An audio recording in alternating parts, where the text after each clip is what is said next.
देखिए, आप अपनी ज़बान से नहीं बोलना चाह रहे। इकोनॉमिस्ट मैगज़ीन का जो आर्टिकल है वो बिल्कुल सच्चाई पर मबनी है। इकोनॉमिस्ट मैगज़ीन ने ये लिखा है कि जो भी डेथ कोविड से हुई है उसको 6 टाइम्स मल्टीप्लाई कर लीजिए, और उसके जवाब में मिनिस्ट्री ऑफ हेल्थ का रिबटल ये आ रहा है कि वो जो इकोनॉमिस्ट मैगज़ीन ने जो मॉडल लिखा है जिसमें करीब 20 लाख के करीब लोगों की मौत सेकेंड वेव में हुई है, तो हेल्थ मिनिस्ट्री कहती है कि वो स्पेकुलेटिव है, मिस इन्फॉर्म्ड है। मैं हेल्थ मिनिस्टर से पूछना चाह रहा हूँ कि अगर वो स्पेकुलेटिव, मिस इन्फॉर्म्ड है तो फिर कोवैक्सीन का आपने क्यों उसको शुरू किया? क्या वो कुछ पीयर रिव्यूड साइंटिफिक डेटा था उसका? अभी भी डेटा जमा कर रहे हैं ना। दूसरा, आयुष मिनिस्ट्री ने क्यों कोरोनिल को सर्टिफिकेशन दिया? क्या उसका भी कुछ इफेक्टिव डेटा था आपके पास? तीसरी बात यह है कि डेली डिस्ट्रिक्ट वाइज डेटा कोई भी स्टेट नहीं दे रहा है। स्टेट्स आईसीएमआर के गाइडलाइंस को कोई फॉलो ही नहीं कर रहे हैं। और पांचवा पॉइंट जो हेल्थ मिनिस्ट्री कहती है कि उन्होंने बिहार सरकार को लिख कर दिया। बिहार सरकार को बिहार की हाई कोर्ट ने उनको क्वेश्चन किया, उनको खींचा, तो रातों रात बिहार सरकार ने फिगर्स को सही करके 3000 मौत का इजाफा कर दिया। जितने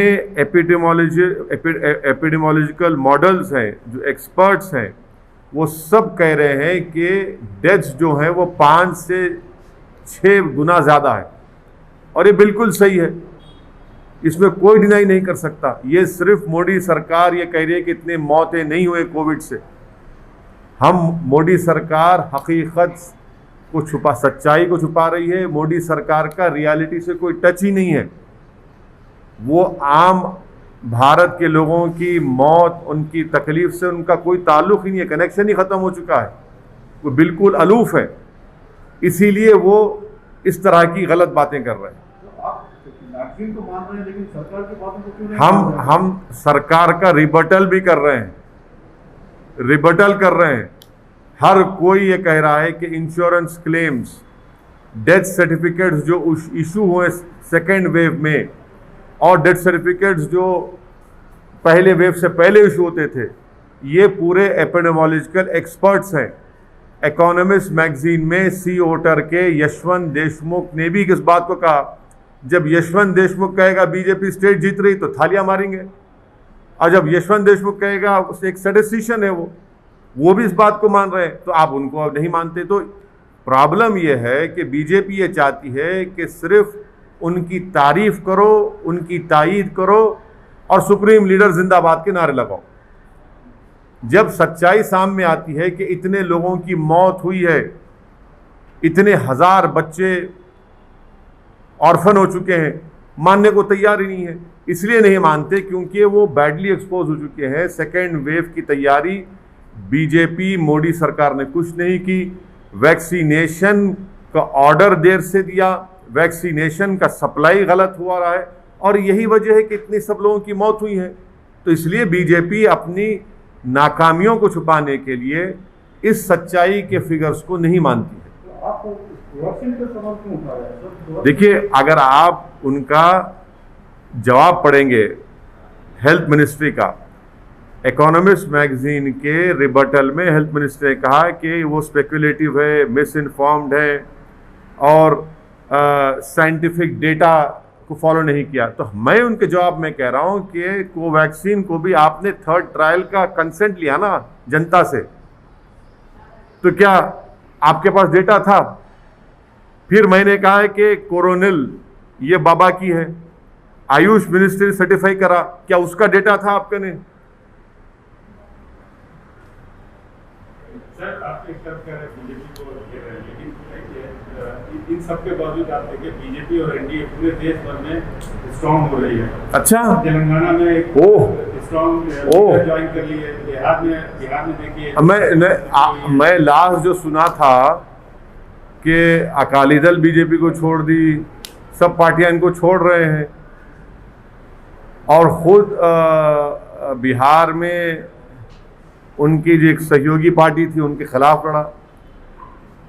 लोगों की लाशों के मीनार लग रहे हैं, गंगा में लाशें बह रही हैं, ज़मीन से लाशें निकल रही हैं, और आप कह रहे हैं कि मजबूत हो रहे हैं।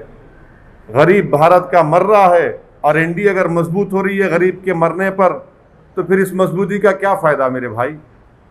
जब गरीब को दवा नहीं मिलती है, गरीब बेरोज़गार हो चुका है, खाने को खाना नहीं है, करोड़ों लोग बेरोज़गार हो चुके हैं, और इनकी तबाही और बर्बादी पर अगर एनडीए मजबूत हो रही है तो फिर इसको मजबूती कहेंगे आप?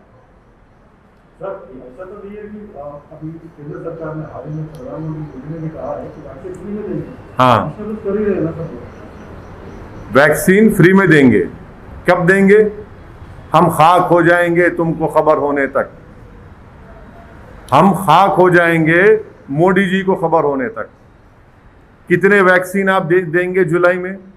जुलाई में फ्रंट लाइन वर्कर्स को, स्टाफ को, और ओवर 45 जो एज के लोग हैं उनको 30 करोड़ वैक्सीन होना।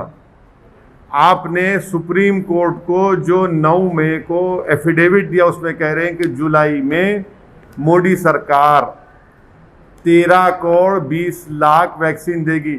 अब ये एडिशनल 17 करोड़ क्या मोदी जी मैजिशियन है? ठीक है, आप लोगों की नज़र में वो बहुत बड़े गॉड भी हो सकते हैं, मगर वैक्सीन बनाने के लिए तो 3 महीने लगेंगे ना। आम फाट करने से तो नहीं आ जाएगा ना। ये वैक्सीन ऐसा है, आप भक्तों के लिए कह रहा हूँ कि टोपी से खरगोश निकालना आसान है, टोपी से फूल बनाना आसान है, मगर टोपी से ये नहीं निकलता वैक्सीन। वैक्सीन के लिए साइंटिस्ट को फैक्ट्री में बैठ के बनाना पड़ता है, उसके लिए पैसे देना पड़ता है, वो उन्होंने किया ही नहीं। तो जुलाई में ही 17 करोड़ वैक्सीन कम पड़ने वाले हैं। कहाँ से लाएंगे? क्या दिसंबर तक 213 करोड़ वैक्सीन आ जाएंगे? किसको बेवकूफ़ बना रहे हैं? सर बंगाल में भले बीजेपी सत्ता में नहीं आई, लेकिन उन्होंने अपनी मौजूदगी दर्ज कराई और स्ट्रॉन्ग अपोजिशन बन गया है। तो अब क्या लगता है तेलंगाना में जिस तरह से बीजेपी ज्वाइनिंग करा रही है यहाँ के मजबूत ओबीसी लीडर को, तो तेलंगाना में भी आपको लगता है कि मजबूत वो भी बीजेपी है उस तरह से? देखिए, ये नागार्जुना सागर का एक बाई इलेक्शन हुआ था ना, जमानत भी नहीं बचा पाए बीजेपी के लोग। हैदराबाद रंगारेड्डी महबूब नगर का एमएलसी का इलेक्शन हुआ, हार गई बीजेपी। नलगुंडा वरंगल खम्मम का एमएलसी इलेक्शन हुआ ग्रेजुएट्स का, बीजेपी का 4थे नंबर पे चले गई। अब आप लोगों की नज़र में ये सब अच्छा दिख रहा है तो भाई मुझे नहीं मालूम, या तो आपकी दिमाग का नंबर ज़रा कम हो चुका है, आँख का नंबर कम हो सकता है या बढ़ सकता है, मगर ये दिमाग का नंबर अगर आप लोगों का कम हो रहा है तो फिर इसका इलाज मेरे पास नहीं है। जीएचएमसी में सर उन्होंने हाँ ना हाँ, जीएचएमसी में उसके बाद क्या हुआ? अच्छा, जीएचएमसी में आप बताइए कि सेकेंड वेव में कहीं नजर आए बीजेपी आपको? इतने लोग जो बीमार पड़ रहे थे, पीड़ित परिवार के पास कोई नहीं गए। किशन रेड्डी गए ना सर? हाँ, कहाँ गए? मौत में गए, मौत में गए या जिंदगी में गए?